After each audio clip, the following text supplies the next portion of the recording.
Hi, this is Ben Gay, and I want to welcome you to Black Belt Selling. Welcome to Black Belt Selling with Stephanie and Anna Scheller. I'm Anna. And I'm Stephanie. We're a mother-daughter team who are passionate about helping you break through those obstacles that cause you to make fewer sales. Or actually, we want you to make more sales. What am I talking about?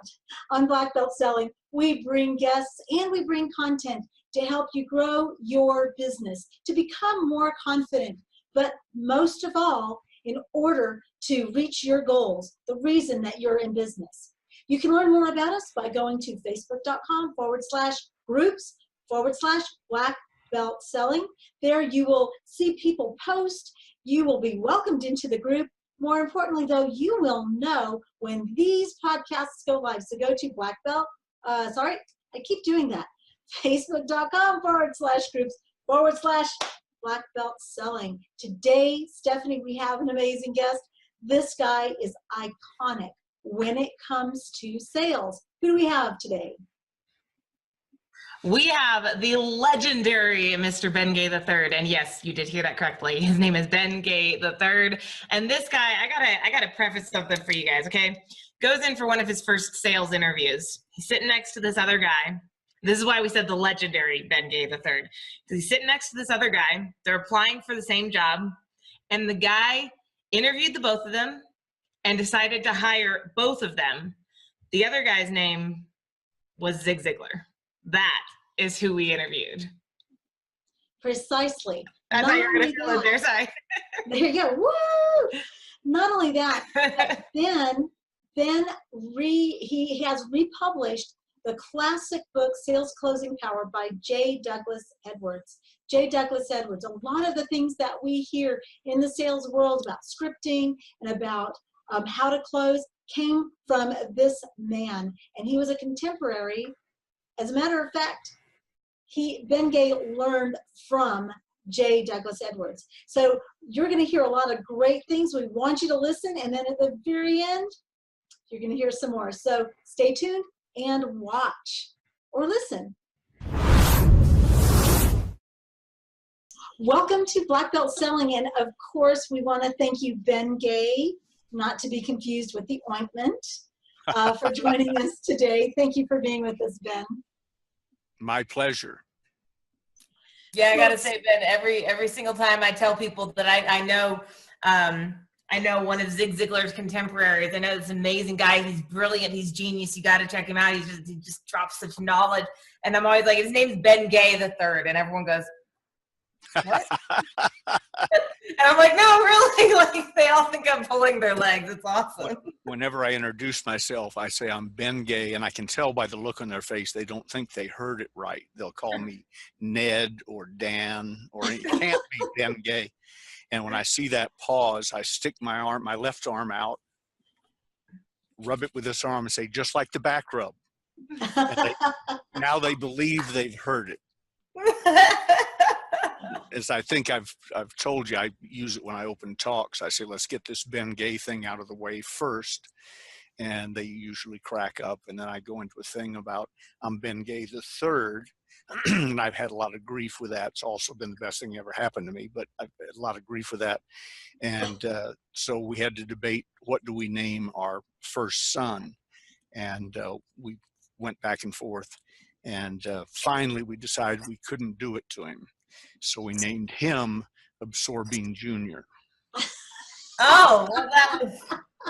Stephanie, do you know what that is? Yeah. Stephanie may not.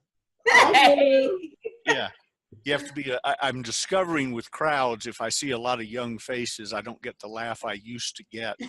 But I went in our drugstore the other day, and it's still there on the bottom shelf, I'll grant you, but it's still there. So I may start carrying a bottle of Absorbing Junior with me and then hold it up to make sure you have a visual prop to help them get the answer. And then in the Coast Guard, in the military, last name first, first name last, I was, of course, for 6 years at Mail Call, Gay Ben. Oh, no. Yeah. So way back then, Stephanie. I know, that was actually a big deal in the military. You know, gay meant something else, okay? It meant happy. It meant happy. Yeah, does not and have the rainbow. I was thinking of the don't ask, don't tell thing that isn't around anymore. and Bengay wasn't even spelled my way. It was spelled Bengue, Benjou, named after the inventor, Dr. Benjou, a French doctor. But they couldn't get Americans to say Benjou. Americans would look at it and say Bengay. And so finally they gave up and changed over to my spelling. In 1960, my senior year in high school, my life changed. For sure, for sure, for sure. Well, it is always wonderful to have you because, well, I mean, simply because you're just a wealth of knowledge and you've been so successful. But I know that your roots go back probably while I was still going to grade school. And you and Zig, you both went to the same place to get your training. And J. Douglas Edwards kind of comes into that picture somehow. He does. J. Douglas Edwards was my first sales trainer. I could safely say everything I knew about selling in the first 2 years I learned from J. Douglas Edwards. And this is the book I wrote for him after he died, Sales Closing Power by J. Douglas Edwards. Inside we say that I really did it, but it's true to his seminar teaching and to the personal notes I took when I was with him. So when Zig already had a personality, but he was a little short on sales training, I was the same way to a lesser degree. I didn't have his personality, but we were both a little short on the training area. Formal training, Zig was one of those naturals, you know, came out of his mother's womb looking for a pot or a pan to sell to somebody. And so, but yeah, September 15th, 1965, a Wednesday at noon, Zig and I had answered the same ad. We thought it was a employment ad. It turned out it was a business opportunity ad. And what we were going to was a business opportunity meeting, not a strict interview. So we both fell for that, but that's all right. It worked out well for both of us. So Bill Dempsey had run the ad, conducted the meeting, and Zig and I each put, and my buddy and business partner, James H. Rucker Jr., Jimmy Rucker, the greatest salesman I ever worked with, we put up our $91.42, walked up a little ramp, door slammed behind us, and the rocket took off. Uh-huh. And I didn't know we were on a rocket till it had launched. A great way to phrase it. I think some of the most successful people in the world end up doing the exact same thing. They see the opportunity, they take it, and all of a sudden they're going, whoa. Exactly. Yeah, So- like having Stephanie as a daughter. Whoa, what happened? So bringing it back to sales here, how did J. Douglas Edwards come into the picture? How did you connect with him? I won a little sales contest in Atlanta just about the time I learned the scripts and actually started doing something. The first 6 months was wasted because I was going to just do it on personality without learning any scripts or anything. And finally, Bill Dempsey asked me not to come to the meetings anymore because I was depressing people. I never showed up with anybody, but because I was there every night, people would call me over to help with their prospects, which I couldn't do because I hadn't learned that script. I couldn't get the meeting. And he one night stopped me when I came in. He said, "Ben, I appreciate if you wouldn't come back to the meetings anymore." Well, by that time, Jimmy and I had $5,000 invested in it in 1965 dollars, about $50,000 a day. I couldn't afford not to come to the meetings. So I learned the scripts. There was a contest almost immediately afterwards.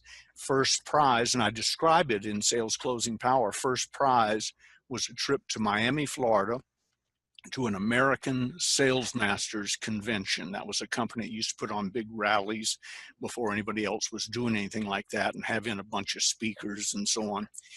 So I got to go to American Sales Masters convention, sit on the front row, listen to all of them, and have a private dinner with J. Douglas Edwards. And when we walked into the dining room of the hotel, I think he'd already spoken, but he was well known anyway. We walked into the dining room, and I heard somebody whisper, "That's J. Douglas Edwards." And the whole room, because it was filled with people who were attending the convention, the whole room stood and gave him a standing ovation. And I thought, wow, there's a little goal for you. And in the book, I tell about a time when it happened to me a few years later, almost exactly the same.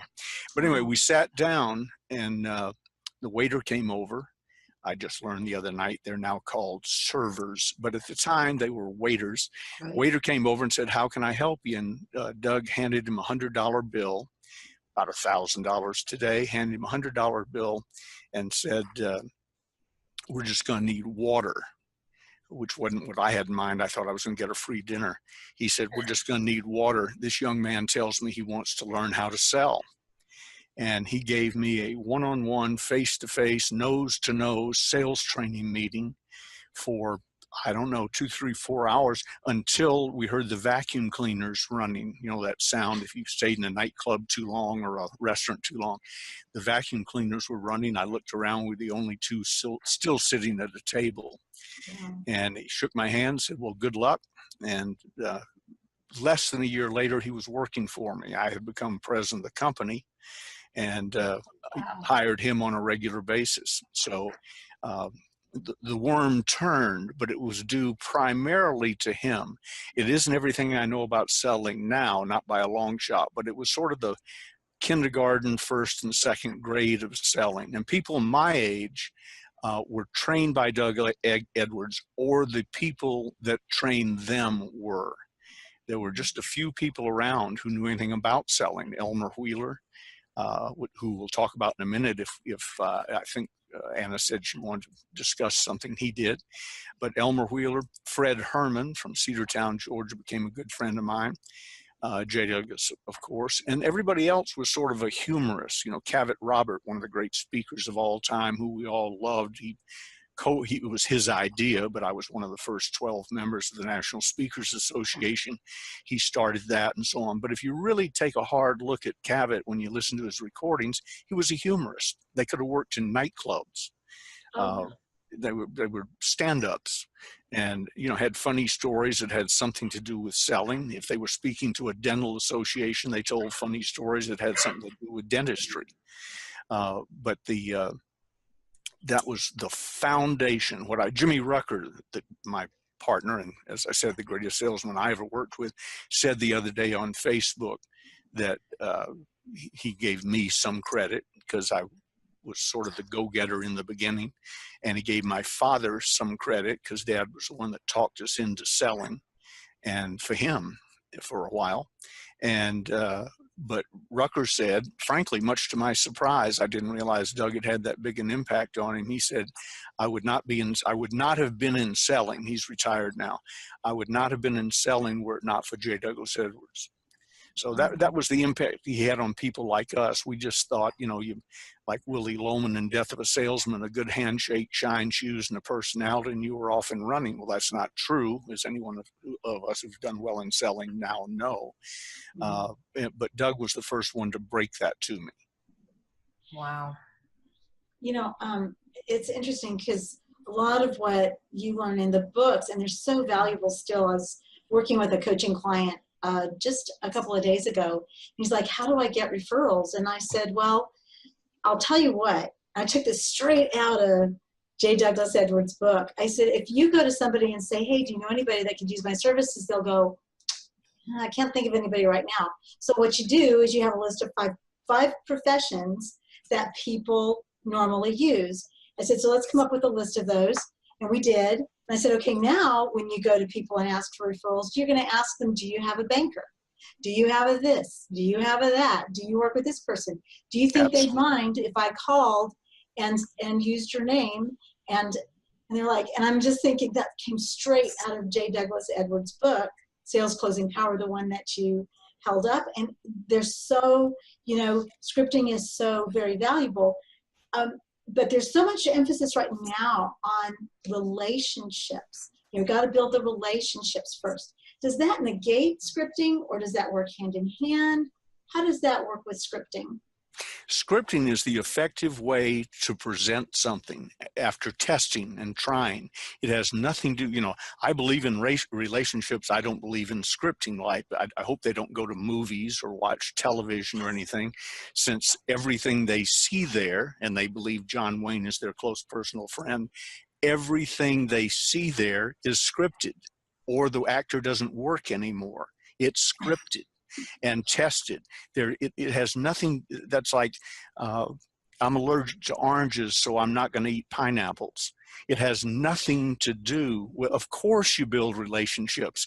Funny you should mention that particular thing, at the risk of looking like someone who's hawking books. This is the Closers Part 2. The last chapter in the Closers Part 2 is the best thing ever written about selling by me or anybody else. It starts on page 257. It's called Sales Infiltration. And sales infiltration is about building relationships quickly. Most sales are made or lost in the first 10 to 15 seconds. They can be saved shortly thereafter in a good relationship building thing as described in Sales Infiltration. The reason I brought that up at this moment is back to Doug Edwards.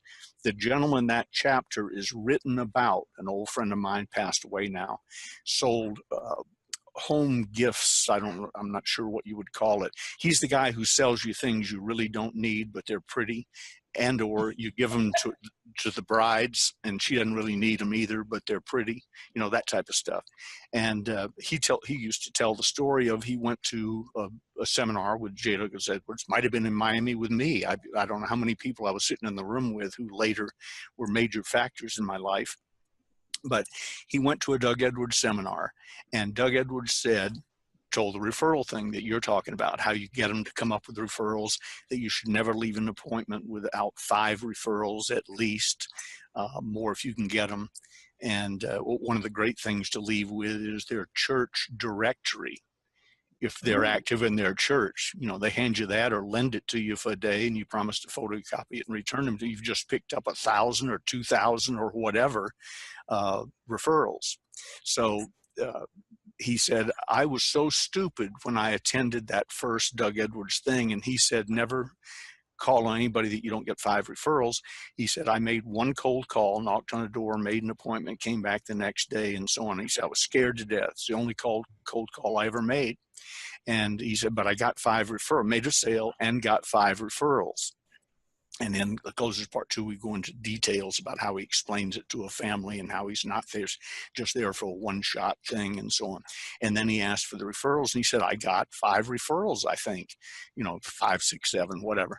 He said, I got 5 or so, I think. And I went and called on those people. And from here, I'm making up numbers now, but from here I got 10 referrals, and from here I got 3, and from there I got 6, and so on. And then I called on them and got their referrals. And the referrals get easier, by the way, in a circle of influence, because once you've been referred around in the circle and you get referred to somebody, they go, oh yeah, I've heard of Ben Gay. Yeah, let me talk to him. Versus it might be a little colder the first time you got referred, or the first time they've heard your name. But anyway, he was in the industry for 40 years. And because he was stupid and did what Doug told him to do, he made one cold call his entire career that first night. Wow. Every call he made for 40 years thereafter, you could trace back to through the family tree to that first call. And wow.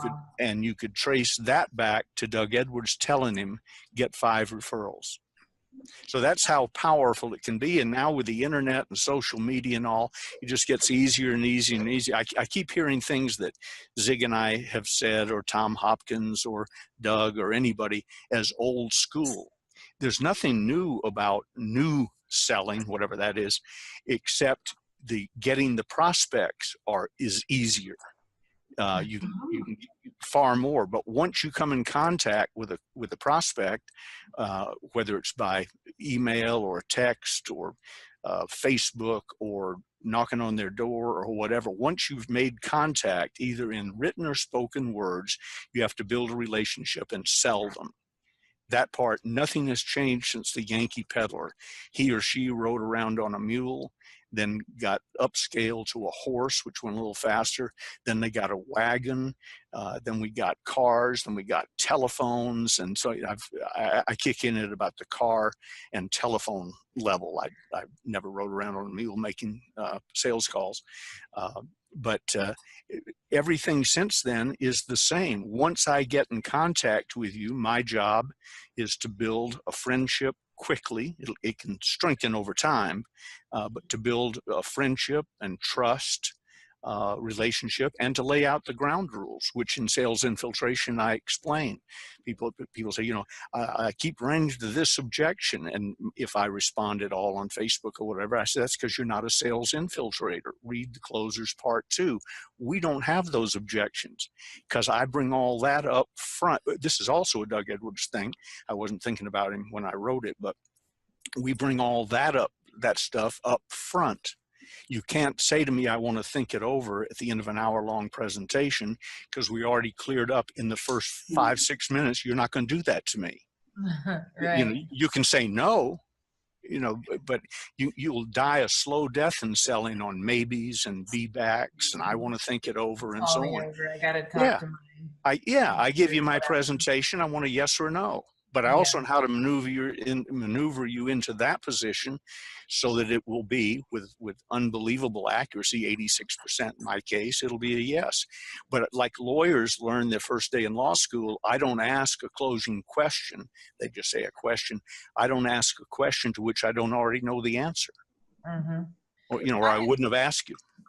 Speaking of lawyers, I've been meaning to ask you this, Ben. We did an interview with you. You were one of our first 20, 30 interviews with Black Belt Selling. First 10. Oh, yeah, he was one of the. And one thing you said stuck with, like, seriously, is stuck with me. And you said the only difference, and it's actually on my board, the only difference between a salesman and a conman, and I bring this up because the lawyers, you know, the connection. Sure. Yeah, con men and lawyers is being redundant. Right, exactly. Segue here. But you said the only difference between a salesman and a conman is the belief in their products. Could you kind of dropped that nugget bomb, and then we moved on, you know, way back then. Could you maybe elaborate a little bit on this one? Because I've used it 100 times. It's one of my favorite quotes ever. Well, thank you. Credit again, this is like a J. Douglas Edwards tribute show. Normally I don't talk about him that much, but Doug Edwards said one day, either over lunch or in a seminar or somewhere, sometimes I blend things together because I don't remember how they happened. As somebody said, well, you said Dr. Hill said so-and-so, but when he talked to me, or I heard him talk, he said this. And I said, I'm really sorry. 52 years ago, when I first sat down with him, I didn't know I was going to be questioned so closely. I should have recorded it and had a court reporter with us for all these meetings. But somewhere, Doug Edwards said to me, casually from the stage or whatever, the only difference between a salesman and a con man is belief in product. And I really wrestled with that. It was like I used to have arguments with Dr. Hill about whatever the mind of man can conceive and believe it can achieve. And I said, unless he's crazy. And Hill was eating, Dr. Hill was eating, and he put his fork down and said, what? No one had ever questioned him on that. I said, unless he's crazy. The insane asylums are filled with people who can conceive and believe and so on. It just can't be done. So we argued and debated in a friendly manner, and finally we agreed if he ever rewrote the book or rewrote that sentence, he would put dash, unless he's crazy. And are you talking about Napoleon Hill, the author of Think and Grow Rich? Yeah. And so I had to check. You dropped the name so casually. So well, Dr. Hill worked for me for the last 2.5 years of his life. He was my mentor and friend, a gift to me on my 26th or something like that birthday. William Penpatrick, the owner of the company I was running, brought him to my office, introduced me, and gave him to me as a gift, already paid. He was sort of gift wrapped with a bow around his head. And he said, I know from time to time you'll be afraid to ask me things or whatever. Pardon me 1 second. I'm going to make a quick note so we don't forget what we started talking about before. Right, the con man. We'll come back to it. I just had to, because this is like a living legend here. Yeah. We are learning. I mean, we didn't even know this about. We just need to keep asking Ben questions, and we'll just keep learning more and more. It's going to be a 3-hour double back around to Dr. Hill, when we're done, because I got some exciting news in that regard. Anyway, so Dr. Hill and I continued to debate it and so on, and finally it was whatever the mind of man can conceive and believe it can achieve dash unless he's crazy. To reach goals, they must be specific, measurable, and attainable. And so that, to me, is the complete thought. Whatever the mind of man, as long as he's not crazy, and as long as the goals are specific, measurable, and attainable. And he and I shook hands and agreed that's the way we would describe it from that point on. Whether we went back and wrote another version of the book, I don't know. Okay, so that's arguing with Dr. Hill. When I was a young punk, arguing with people was part of my specialty. So that's arguing with Dr. Hill. Back to arguing with Doug Edwards. Yes. I sort of took it personally because I considered myself a salesman and I didn't want to be considered a con man. But he went on to explain over several lunches or dinners that the con man comes from the word confidence man. Con man is just shorthand for con man, for a confidence man. And he said, what is a confidence man? Well, I'd never heard that term other than con man, but I figured it out on my own. You win the confidence of people and get them to like you and trust you, and then you turn over your money. What makes it a con is if it's a useless snake oil product versus some sort of, versus Bengay, the rub-on product that is miraculous, I'm told. I haven't used it in years, but I'm told it's miraculous. I do have my Bengay Take to Seminars tube right here that I hold up when I do the Bengay jokes. And I thought, oh, I get it now. The technique is the same, not unlike a gun.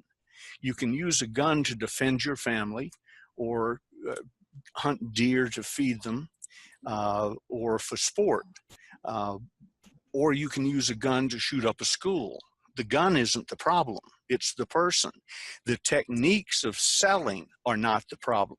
It's the honesty and authenticity. God, I got the word right. I'm so proud of myself. Authenticity of the person doing the selling. So Doug was right. It took me a while to dope it out, but he was right. It maybe wasn't artfully phrased, but he was right in that the only difference between a salesman and a con man is belief in product. Now, you know, when we were, so for our listening audience, and you'll be watching this on YouTube, this is actually a take two of a previous interview, which the minute Ben heard it, he contacted me and he said, take that thing down. We can't have that. Well, he wasn't quite that way, but. I sound bad enough without bad audio. So I need all the help I can get. So we wanted to recapture some of that. So yes, the con man was one of the important ones. The other one we wanted to talk revisit was the fourth man perspective. And I think that's really important because in the industry of sales, it can be so common. It's so easy to just think about one perspective, and that is the perspective that gets me to the commission. But talk about that fourth wall perspective and how valuable that is in sales, especially today. Well, it's a theater term. When you go to a play, for instance, there are four walls. Everybody's aware of three of them: stage left, audience left, stage right, whatever, right, left, and the back wall, whatever that is, whatever the scenery is. The fourth wall is where the audience sits. They are, to a person on stage, the fourth wall. They look out and see, you know, if it's a big enough crowd. When I talk to 10,000 people, it always reminds me of an oil painting. There's very little interaction. You don't want to play just to the front row. You play to the middle distance and act like you can see the people in the balconies and so on. So that's your perspective. The fourth wall is their perspective looking at you. And you need to be aware of that. I'll give you a practical example. When I teach public speaking, and I've taught it off and on for over 50 years, taught it in 2 prisons, taught it to dozens and dozens and dozens of audiences over the years. All the hard work I used to do to get people to don't do this, you're sticking your finger in your ear, don't do that, and so on, ended when I figured out the secret of videotaping presentations. because when somebody sees themselves not handling things right, they clear it up like that. I quit smoking. I was a 3-pack-a-day smoker. I quit smoking 40 years ago because I did a seminar in New York back in the days when audiences on the tables in front of them, there was a water pitcher every 2 or 3 people, a glass in front of everybody, and an ashtray about every other person, and the audience would smoke if they were so inclined. And if it was a seminar where you were going to be up there for a while and you smoked as the speaker, you smoked. So that's funny, isn't it, to you? Yeah. Everybody did. Everybody did, if they already smoked, and everybody else suffered because secondhand smoke.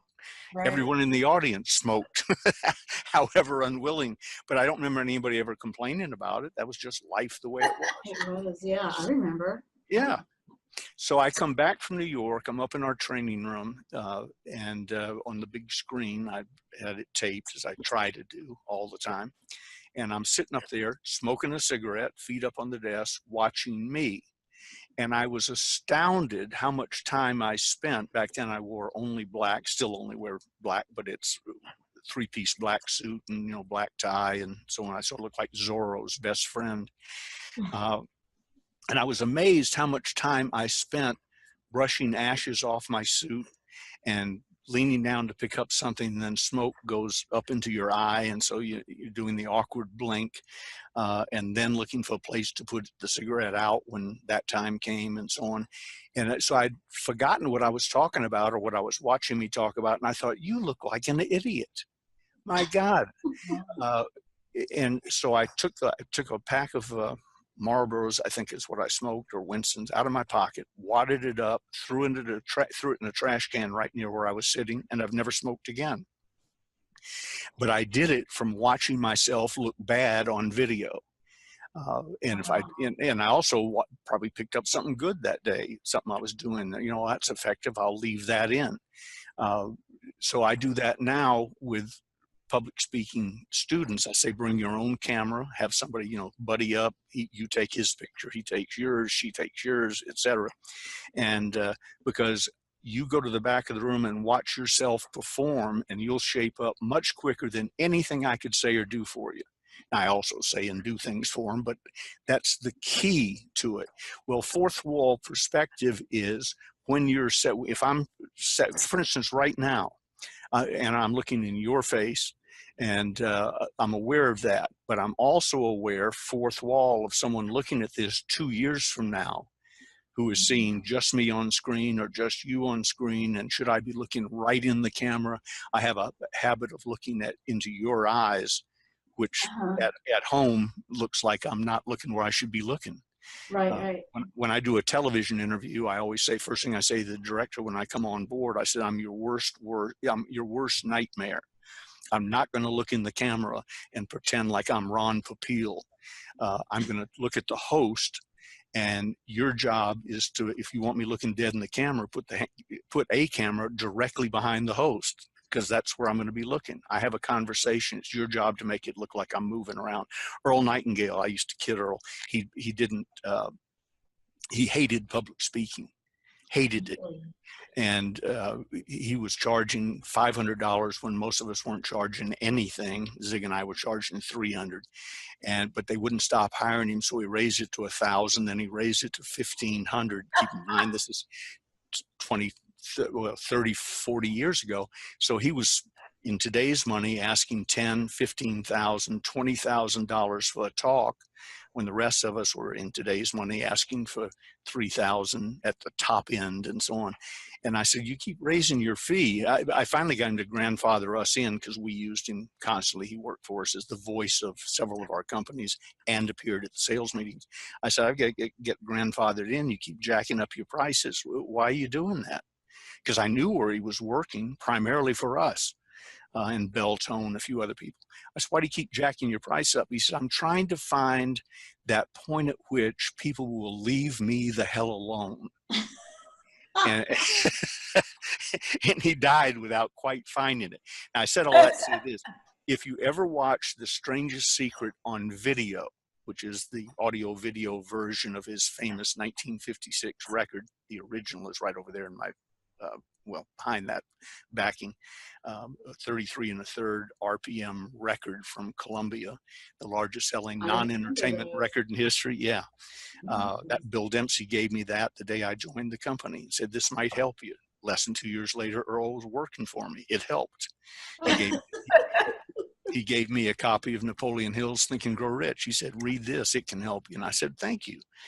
2 years later, Dr. Hill was working for me. So I used to kid both of them. They were all out the house several times, but one weekend in particular, they said, do you think our material helped you? And I said, well, look around. It's one of the bigger houses in Marin County. And we'd just gotten off a yacht, and they both worked for me. And I said, yeah, I think they helped a little bit, since I was $100 a week food broker shortly before I read the book and listened to the recording. But anyway, if you get the video of Earl, you will notice he's standing at a lectern with his hands on the lectern, and he's looking dead ahead into there were 3 cameras there that day, looking dead ahead into the middle camera. And the only way they were able to make Earl look like he was alive, and if you watch the video, you'll see it, is they would blend from one camera to the other, not just shift, but blend. You'd see him looking dead at you. And then you'd see a side view phase in, and then that would be the thing. And then another side view from the other, and that would phase in. And I told him, I said, Earl, your cameramen were magnificent. They almost made you look like you were alive. And enjoying the experience, which I assure you he didn't. He was a radio guy. He sat in a booth. I got a great story about that someday for you. He would sit in his booth and cold call. You could type up something right now off the top of your head, and if Earl were alive, you could hand it to him. He'd sit down and read it perfectly. First time he ever saw it. Didn't have to read it, didn't have to study it, and he was a master at that. But speaking in public, he hated. Even appearing in public, he hated. So in fact, I don't know that he always did it, but on several occasions, as we were getting ready to put him on at one of our meetings, he would be handed by me or somebody a double bourbon. And he would, I started to say sip it, but he actually drank it. Drank it before he went on, just to steady his nerves. So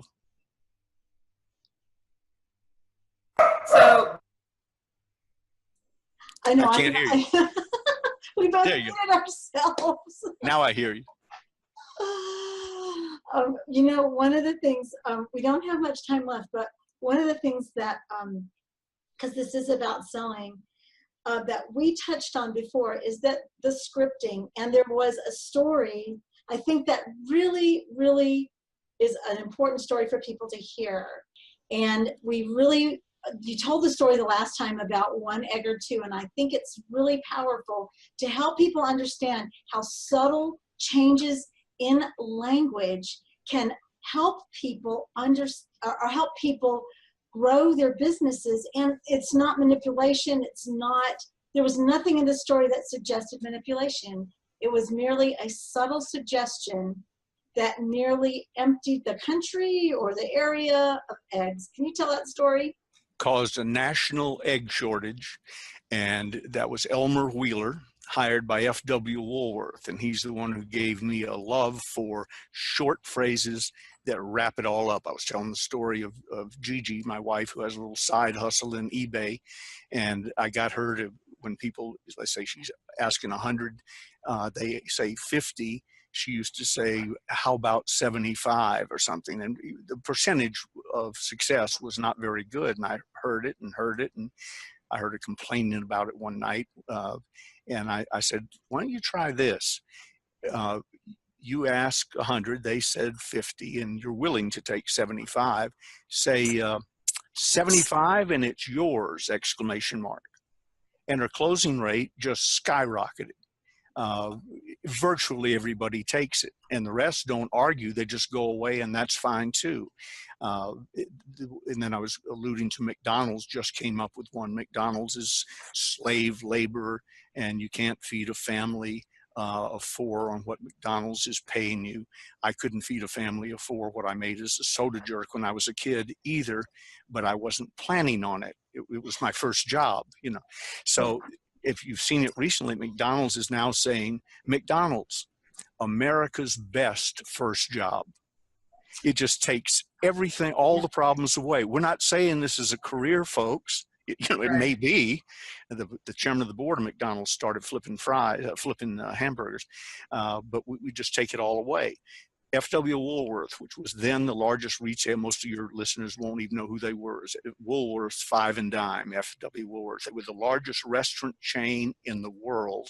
Their lunch counters stretch, if you put them end to end, I forget the number, 24 miles or something like that. They sold more potatoes, more eggs, more this than any other firm on the planet. And their stores made them the largest retailer in the world at the time. So they bring in Elmer Wheeler and they said, one of the most profitable things we sell are eggs. I don't know what they charged for them. I know what they paid for them, but there was quite a spread percentage wise. And they said, can you help? And he said, eggs, okay. So he said, take me to one of your stores. Put him at the end of the store, and he sat at the end of the counter, and he just watched. People came and ordered soft-boiled eggs, hard-boiled eggs, 2 eggs, 3 eggs. Well, if you order 2 eggs, that's probably what you want, maybe a little more than you need. Probably not a way to talk them up to 3. So he says, well, I was sort of sweating bullets there, trying to figure out how to solve this. And then he saw something he didn't even know people did. People would come in and order a milkshake and say, 1 egg, please. And he watched, and they would do all the stuff you do with a milkshake, and then crack a raw egg and put it in, and then stick it up under the blender. He didn't know people put eggs in milkshakes. He said he'd never heard of that. But he watched it, and about 1 out of, I'm making up numbers, 1 out of 5 asked for it without any prompting. So his secret was, and I repeat, it caused a national egg shortage when the largest restaurant chain on earth suddenly exploded their egg sales. Their counters were shaped in U's connected to each other. And that U was sort of the waitress's server now, the waitress's station, her office. And she took care of probably 8 people around. He put 24 eggs under the counter at the peak of the curve in every station. And when you ordered a milkshake, or when they suggested you get a milkshake, which he also taught them, suggestive selling, hard to turn down a milkshake. I had one yesterday. I wrote my diet I shouldn't have had, but the guy at the counter said, you want a chocolate milkshake with that? And I went, yeah, I do. So he taught him suggestive selling, but here's the most powerful thing he did. When you ordered a milkshake, the lady reached under the counter and palmed 2 eggs and held them up in front of the customer and said, 1 egg or 2. And enough people who didn't plan on getting any said 1 or maybe 2, but said 1. And enough people who were already ordering 1 from time to time ordered 2, that the nation ran out of eggs for some period of time. I'm sure they caught up rather quickly. But 1 egg or 2, that's all it was. And notice, it's not a, do you want any eggs or not? It's 1 egg or 2 eggs. It's almost a statement/question. It's not, do you want? Right. Gigi's thing of 75 and it's yours isn't a question, it's an exclamation mark. McDonald's, the best job in America, et cetera. I saved an answering, the call center industry. I began the call center industry, the 800 call center industry in 1976, and we had certain projections. And lo and behold, my projections were wrong. Far more people were leaving the service after some period of time than we had anticipated. So I sat in the control room and listened, and I thought of Elmer Wheeler the whole time I was there. Listened to, what are we saying? What are we saying? And people would call in, salespeople, to pick up their messages, traveling people, whatever, to pick up their messages. They're already beaten down. They're tired. They've been hammered about the head and shoulders all day long. And then they call their answering service, and a friendly voice says, you don't have any messages. And after about the 50th time I heard that, I said, all right, I got the problem now. How do we solve the problem? We solved the problem with, you're all clear, sir. We made the fact that no one on the planet wants to talk to you sound like good news. And it's all just a tiny little script change. Exactly.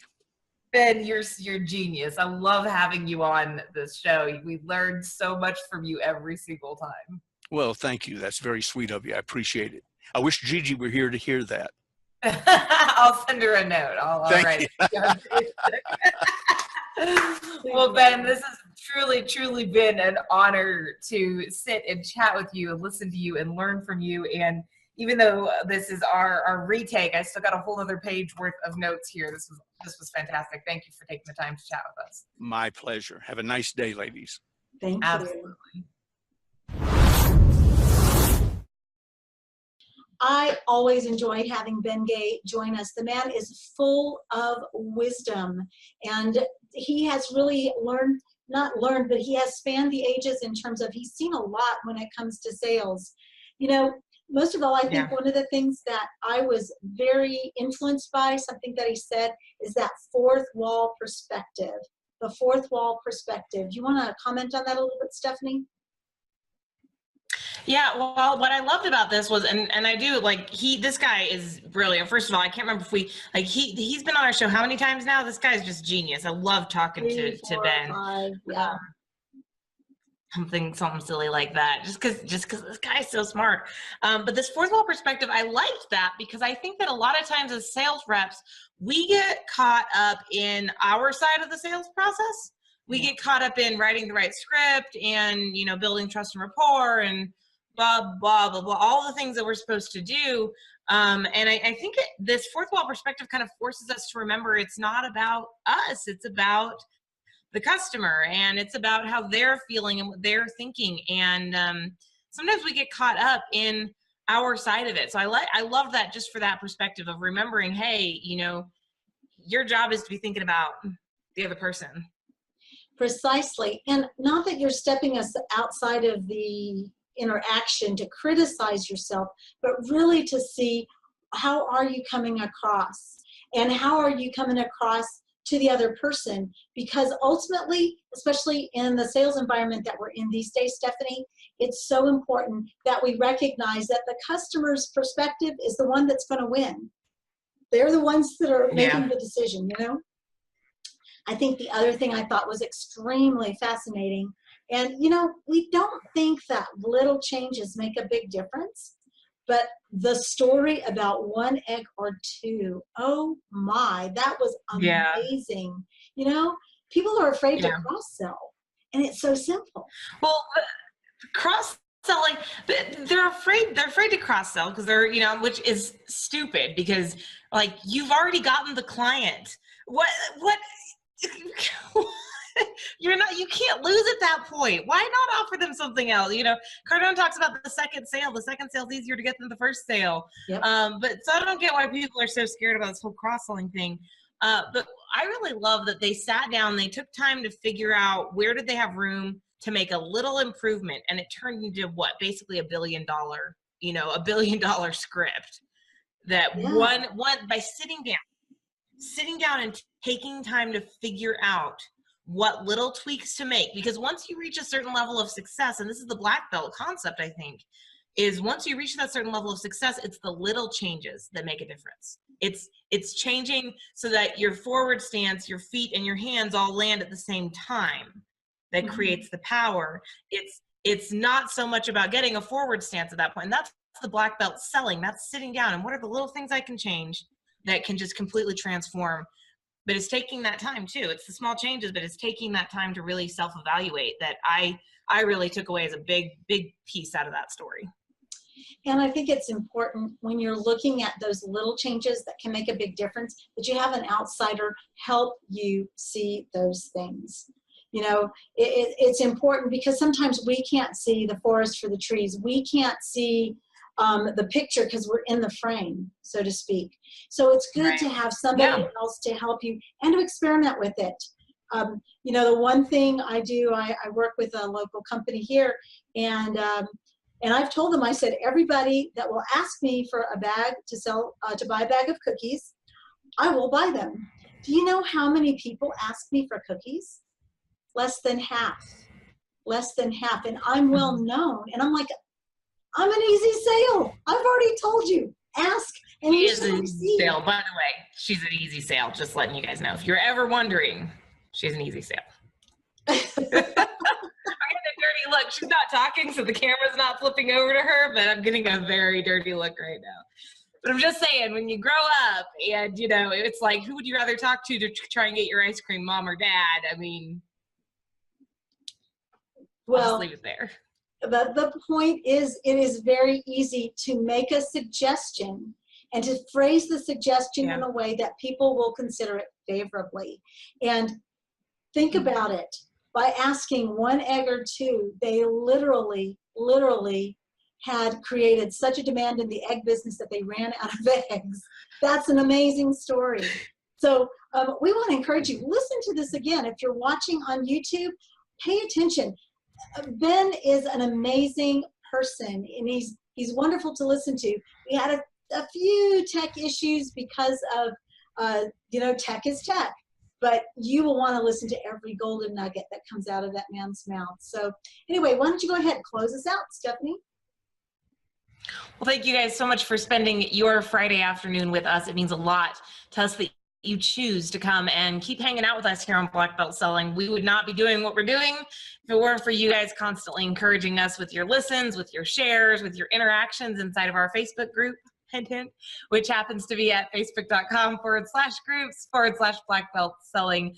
We really do appreciate you guys. But in the meantime, I do want to remind you, as always, you have absolute control over your life. Where you end up with your life is going to be 100% up to you. But you're the only person who can make the choice to take the actions, to put in the effort to make your life into what you want it to be. So go out there. And when I say make it a great week, I mean for you to make it a great week. I'm Stephanie, here for Anna. We are the Black Belt Sellers of Southwest and Central Texas. Make it a great week.